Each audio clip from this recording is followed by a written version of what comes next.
interessante, porque eu ainda acordei com essa palavra de João 12, 24, que diz: digo-lhes verdadeiramente que se o grão de trigo não cair na terra e não morrer, continuará ele só, mas se morrer, dará muito fruto. Aqui é uma metáfora bíblica que ensina que o sacrifício e o desapego são necessários. Necessários para uma vida nova e para darmos frutos abundantes. Aqui, Jesus estava falando dele, né? Que a morte dele, a renúncia, o sacrifício ia salvar, ia libertar, ia transformar para sempre vidas. Isso aqui simboliza a entrega, a humildade daquele que deixou, abriu mão da sua glória, com o único propósito de nos resgatar. Isso aqui simboliza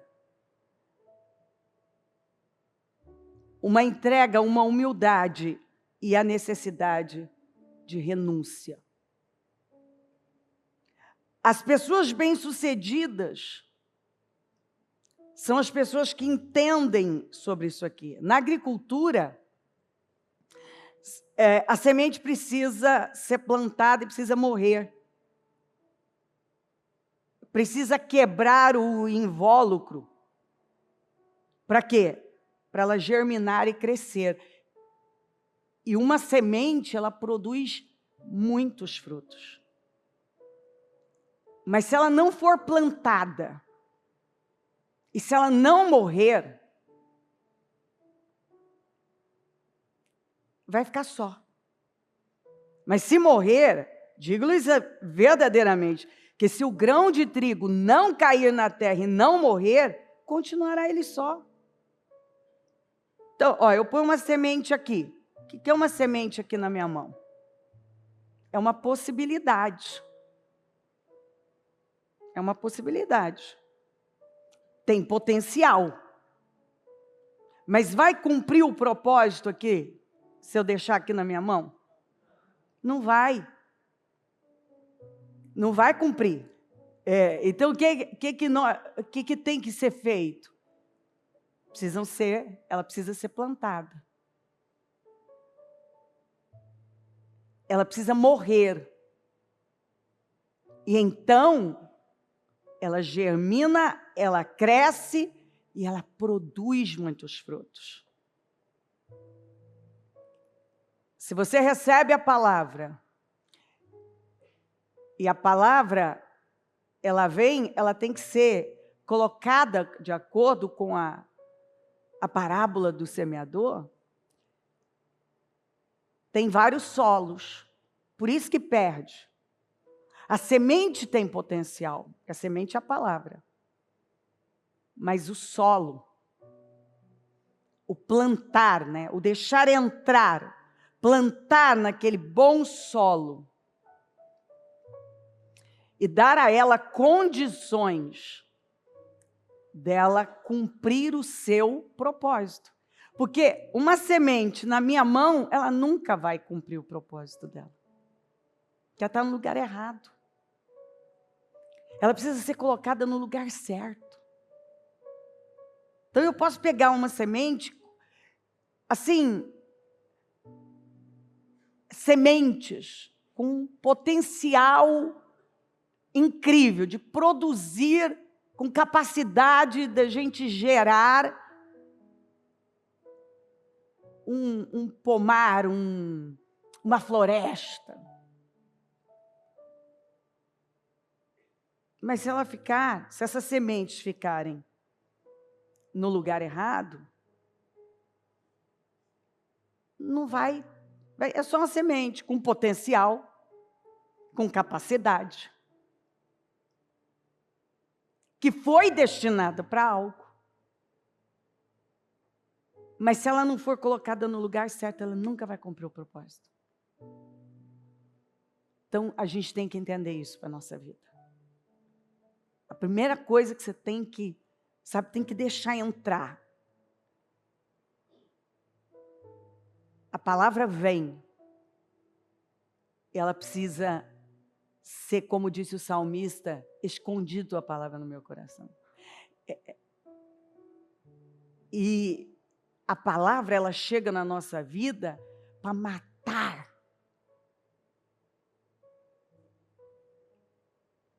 E quando ela mata tudo que a carne produz, agora o Espírito reina e você vai dar frutos abundantes. E você vai cumprir com o propósito. Se Jesus não tivesse morrido, nós não estaríamos aqui. Nós não teríamos chance. Mas a morte de Cristo, a renúncia, a humildade, o sacrifício de Cristo, é que nos deu a possibilidade de estar aqui. Nesse dia 22 de fevereiro, adorando. Você está aí tão lindo. As meninas tão lindas. Nós estamos aqui, nesta casa de adoração. Que foi levantada para quê? Para adorá-lo. Olha que coisa maravilhosa. O sol nem nasceu, choveu na madrugada. E você está aqui. Você se levantou, você veio. Alguns devem ter saído ainda escuro, porque ainda mais quando chove, fica tudo mais escuro. E olha que coisa mais linda. Quem não entende isso, pensa, o que é isso? Isso é loucura. O que você vai fazer uma hora dessa? E a gente sabe o que a gente veio fazer. A gente sabe por que nós levantamos da cama, o que nos moveu. A gente sabe. Existe algo maior que não permite que você diga não. Em nome de Jesus. Você quer cumprir com o seu propósito? Morra. Definitivamente morra. Sabe, morra. Não tem esse apreço, essa coisa toda com a sua vida, não. Porque ela só tem valor se ela cumprir o propósito. Se ela não cumprir o propósito, vai ser uma vida comum, que não foi a lugar nenhum. Que não produziu fruto nenhum. Olha que coisa triste, tem gente que ele ama tanto a vida dele, ele não está produzindo nada. Mas a Bíblia diz, quem quiser salvar a sua vida, vai perdê-la. Não é o que muita gente tem feito? Ele tenta se salvar de todo jeito, dá tudo para a sua carne, e sabe, é tudo ele, eu, coitadinho de mim, eu mereço, e eu, e eles estão infelizes, vazios, tudo, eu. E eles não estão bem. Agora, veja aqueles que Jesus falou, quem quiser salvar a vida vai perder, mas quem perder, dizer, igual Paulo, né? Minha vida não tem, pois quem quiser salvar a sua vida perderá, mas quem perder a sua vida por minha causa, a encontrará. É quando você fala igual Paulo, minha vida não tem importância nenhuma quer dizer, eu não vou ficar apegada à minha vida. Eu vou cumprir o propósito. O propósito de Deus para mim, eu vou morrer. Eu vou morrer todo dia. Todavia, não me importo, nem considero a minha vida de valor algum para mim mesmo, se tão somente puder terminar a corrida e completar o ministério que o Senhor Jesus me confiou de testemunhar do evangelho da graça de Deus. O que ele estava dizendo? Quando ele diz assim, minha vida não tem valor algum, ele está dizendo assim, eu não vou me poupar. Eu não vou me proteger, eu não vou me poupar. Eu não vou me poupar. Eu vou enfrentar o que eu tiver que enfrentar. Eu vou derramar a minha vida onde eu tiver que derramar. Eu vou enfrentar o que eu tiver que enfrentar. Eu não vou ficar com peninha de mim. Eu não vou me poupar. Eu vou sacrificar, eu vou renunciar, eu vou pagar o preço que eu tiver que pagar, eu vou entrar em terreno difícil, em confrontos, em conversas difíceis, eu vou fazer o que eu tiver que fazer. É para cumprir com o propósito? É da vontade de Deus? Ele me quer lá no meio dos lobos, eu vou. Ele me quer enfrentando aquele desafio, eu vou. É na prisão agora que eu vou conseguir cumprir com o propósito? Eu vou.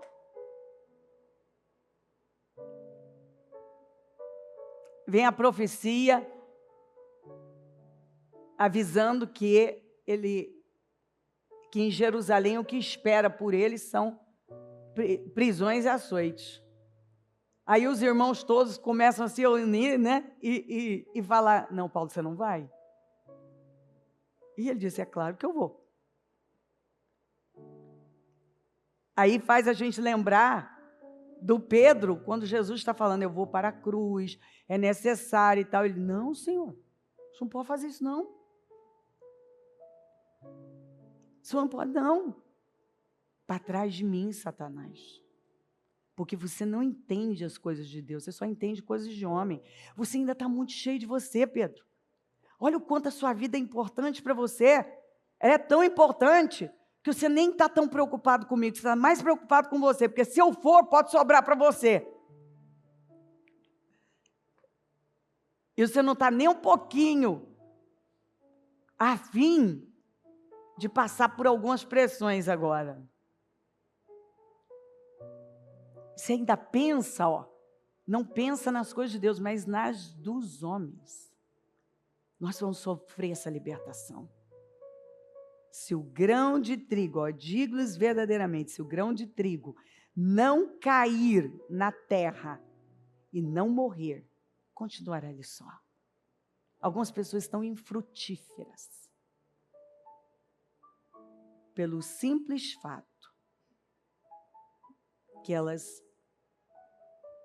têm potencial, mas elas não estão dispostas a esse sacrifício, essa renúncia, a esse desapego, que Paulo ainda falou em Filipenses 2, que a atitude de vocês seja a mesma de Cristo, que não ficou apegado, mesmo sendo Deus, não ficou apegado a isso, mas se esvaziou para cumprir com o propósito, que é óbvio, ele estava cheio da glória, ele teve que se esvaziar, assumir a condição de servo, se humilhar, para cumprir com o propósito de nos resgatar. Vamos tomar uma decisão. O ano só está começando. Ele ainda é novo. Dá para a gente, quem estava aí perdendo tempo, dá para acordar e dizer, não, chega, não quero essa vida mais não. Eu não vou ser subcultura, não. Viver igual todo mundo está vivendo. Pensando em si, só o que eu vou dar para mim, e minha carne, e as minhas vontades, meus desejos, minhas paixões, e eu. E a minha felicidade? O povo está correndo atrás da felicidade e está cada vez mais infeliz, porque a visão, o conceito de felicidade está totalmente equivocado. A carta mais feliz de Paulo é a carta aos Filipenses, e é quando o negócio está arrochado. Por quê? Porque ele nos ensina que não é a nossa condição, é o que nós acreditamos, é no que nos tornamos. Quando você se torna cada vez mais parecido com Cristo, você entende isso aqui claramente. Em nome de Jesus. Com a mão no seu coração. Senhor meu Deus, nesta manhã maravilhosa, em que nós estamos neste jejum de 30 horas, eu quero mais uma vez agradecer o Senhor. Agradecer pela vida, agradecer pela salvação, agradecer pelo privilégio de conhecê-lo, servi-lo, adorá-lo, estar na tua casa, aqui na sua presença. Oh, meu Deus! Poder dizer, eu estou indo para a casa do Senhor, eu estou indo adorar, eu estou indo cultuar, eu vou passar uma manhã de adoração, de crescimento. Ah, Senhor, quantos que estão infelizes ao extremo, um vazio, porque na semana passada deram tudo à carne. Ficaram horas e horas dando tudo à carne, se autodestruindo, se drogando, quantos se drogando, se maltratando através do pecado e chamando isso de felicidade, de vida, colocando todo tipo de toxina, fazendo tudo que é tóxico na imoralidade. Quantos que não é só a tristeza, o vazio,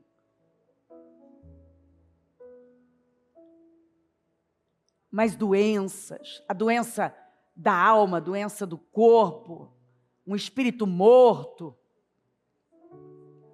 famílias que foram destruídas, filhos indesejados que virão, doenças que vão se manifestar. Pai, não sobra nada de bom no final. A pessoa dá tudo à sua carne, não sobra nada de bom, mas toda a sua vida é tirada, porque o pecado mata, o salário do pecado é a morte. Mas o teu povo, que para muitos estão perdendo, para muitos o teu povo está perdendo a vida. E o Senhor está dizendo, não, o meu povo está ganhando, porque quando perde, para me honrar, é que está vivendo. Obrigada, Senhor. Obrigada, porque, Senhor, não existe nada, não existe uma bênção maior do que ver. Eu era cego, mas agora eu vejo. A gente vê tanta gente cega, Senhor. Pessoas cegas, jogando a vida fora, destruindo com a própria vida. E que coisa linda quando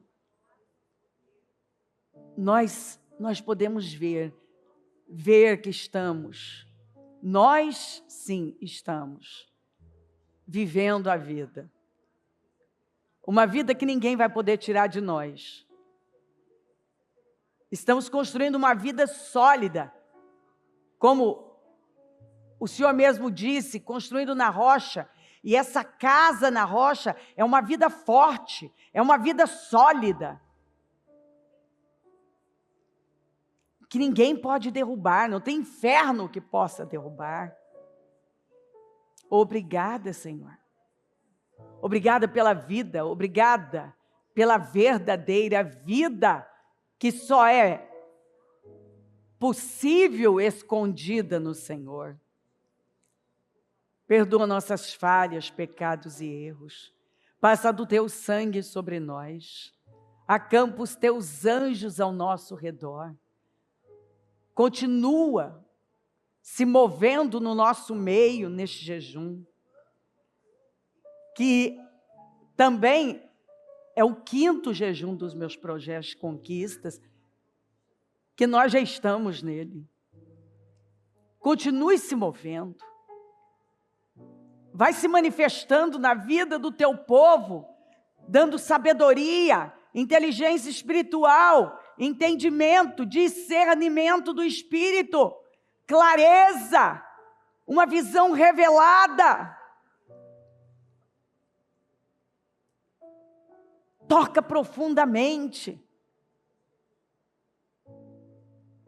Que este final de semana, que nós estamos podendo usar como um intensivo, a verdadeira imersão de adoração e palavra, esteja libertando mentes e transformando corações. E que nenhuma pessoa saia deste trabalho com a mesma mentalidade, a mesma visão e, obviamente, o mesmo comportamento. Mas que aquilo que ainda precisava morrer, esteja morrendo. Que não pode mais ficar, esteja sendo dissipado e arrancado.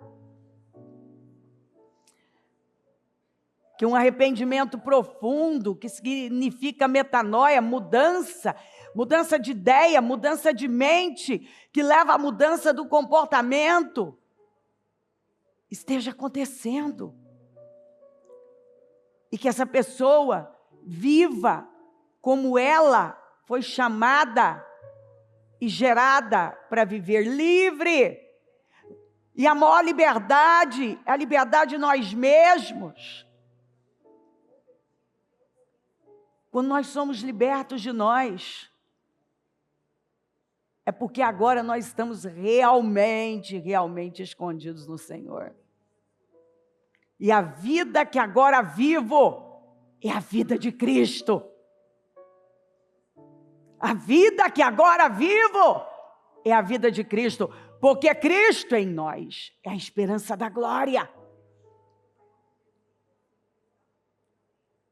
Opera aqui no nosso meio, se manifesta poderosamente. Que seja uma manhã de grande crescimento, progresso, e no encerramento, que todos possam também viver mais momentos agradáveis de confraternização e alegria, e que possam retornar para casa renovados para viver a vida que foram gerados para viver, uma vida livre, frutífera, abundante. Obrigada, Senhor. Acampa os teus anjos, cubra-nos com teu sangue, fala, conduza, mexa no íntimo, dá revelações profundas,